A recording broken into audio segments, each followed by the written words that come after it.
Welcome to the fourth episode in our series Astrata Chalk Talks, where we dive into the latest trends, techniques, and strategies in digital quality measurement.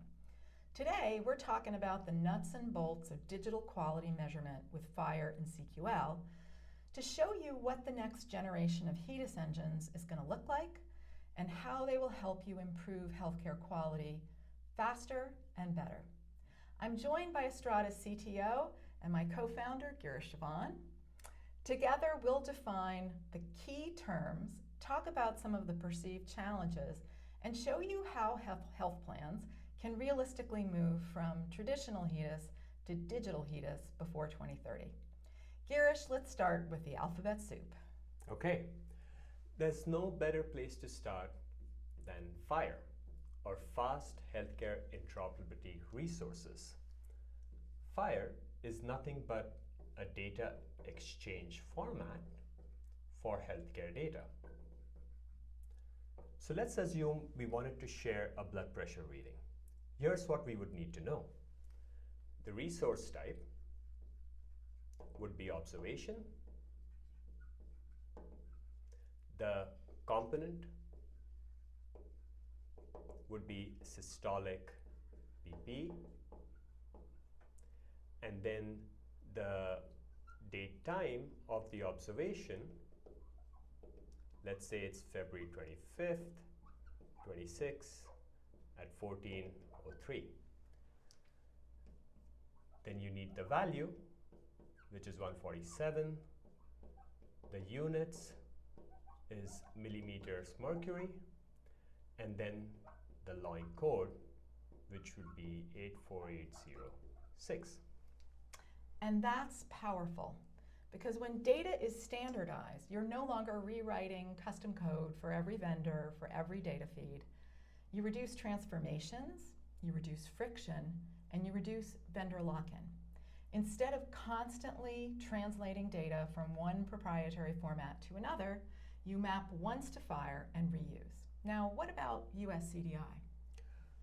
US CDI, or the United States Core Data for Interoperability, defines the must-have clinical data elements that systems are required to share.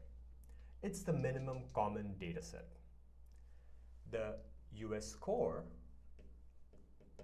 FHIR Implementation Guide, or IG, defines how the US CDI data is structured and exchanged using FHIR. For quality leaders, this matters because it increases the likelihood that the data you need will actually be available and standardized.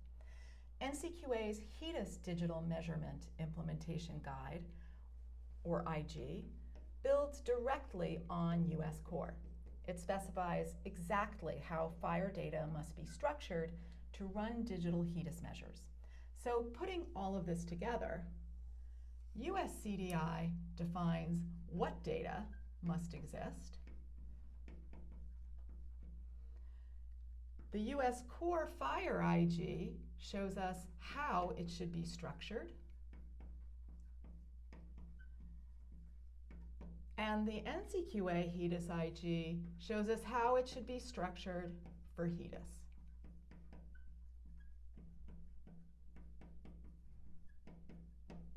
When you conform to the NCQA HEDIS IG, standardized measure logic can run.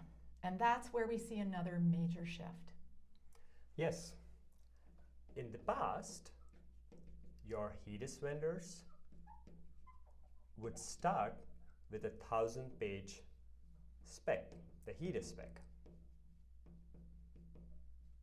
They would take this spec, convert it into computer code, certify it, and then release it to you as part of the HEDIS engine. Now, this entire process took months and made quality measurement very retrospective. Now, the NCQA is publishing digital measure packages written in the clinical quality language, or CQL, and executed by a CQL engine, which you can think of as a central component of these new HEDIS engines. CQL runs directly on FHIR data that conforms to the HEDIS IG. The most immediate benefit to quality leaders is that this will eliminate the translation lag. No more recoding cycle, and only the most minimal validation process before it gets to your health plan, because really everything's already standardized.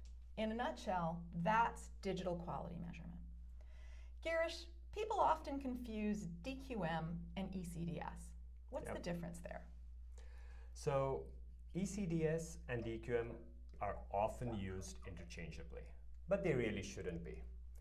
ECDS expands data sources to use a broader range of clinical data beyond claims when submitting measure results. Health plans are now well accustomed to ECDS, and these new data sources are known to produce a more complete measure rate. DQM, by contrast, refers to the fully digital measure architecture in which the measure logic is written in CQL and executed against that standardized FHIR data. In other words, ECDS expands what data you can use, whereas DQM changes how a measure itself is built and run. A plan can report via ECDS without being truly digital, or they could use the DQM architecture without actually leveraging the clinical data. But the real power comes from using both, and that's the journey we want to discuss today. Okay, well, let's start with a question that is on everyone's mind. What's with this 2030 date? Is it real? We can't point you to a specific regulation that says that all health plans must switch by January 1st, 2030. But when you look at CMS, NCQA, and ASTP policy trajectories, it's unmistakable. All roads lead to digital by 2030. So rather than asking when it will be mandatory, the better question is, how can I leverage this transformation to advance my health plan quality operations? How can I get ahead of the curve and reap the benefits before others in my market? Girish, why are forward-looking plans moving to digital quality? They're moving based on 5 significant operational advantages. The first is speed and frequency. Run measures more often, produce fresher gap lists, reduce aberration. The second is automation. Eliminate mountains of ETL and custom data work. The third is actionable data. Richer outputs support better clinical interventions and population health. The fourth is standards-based architecture. Reduce vendor lock-in. And finally, the fifth is lower total cost of ownership. Less manual work and simpler systems reduce cost. And there has been real progress in moving the quality ecosystem to digital. NCQA is releasing digital measures on a regular schedule now, earlier in the year with each passing year. Measures are more computationally efficient, and they are getting closer to what vendors need to support health plans. Validation, formerly called certification, is maturing. For example, Astrata was the first to start validating the newest set of measures, 2025, which we expect to complete this month. And we'll be starting to validate the 2026 measures, which will be released by NCQA in the next few months. The process for a parallel reporting year has been defined. 1 year of dual reporting before a health plan makes a transition. If you haven't read NCQA's FAQ on digital reporting and the parallel reporting year, it's really helpful. What's left to finalize is the digital reporting details, and we expect that to look similar to IDSS. So the ecosystem is solidifying. But one thing we continue to get questions on is scaling. Early on, there were concerns. Can these engines process 5 million, 10 million, or even 100 million members, Girish? Yes, we are now very confident that it can, based on the architecture we've designed and tested through a series of experiments at Astrata. Earlier in its evolution, we saw immature implementations and measures that were not yet optimized. This led to scalability problems. But with a modern architecture and optimized execution, scalability is not the limiting factor. The real question is not, can it scale? The real question is, how do you design an architecture to make it scale? Finally, let's talk about how to get started. One thing we've seen is that there is a wide chasm between the health plans that are moving quickly and those that are still on the sidelines. Some of that may be inertia. This is a big transformation. It seems unmanageable. How does a quality team get started? First of all, I'd say that the initial stages of this journey are really all about getting your data ready. But the basic conundrum is that you cannot just map your data once and hope for the best.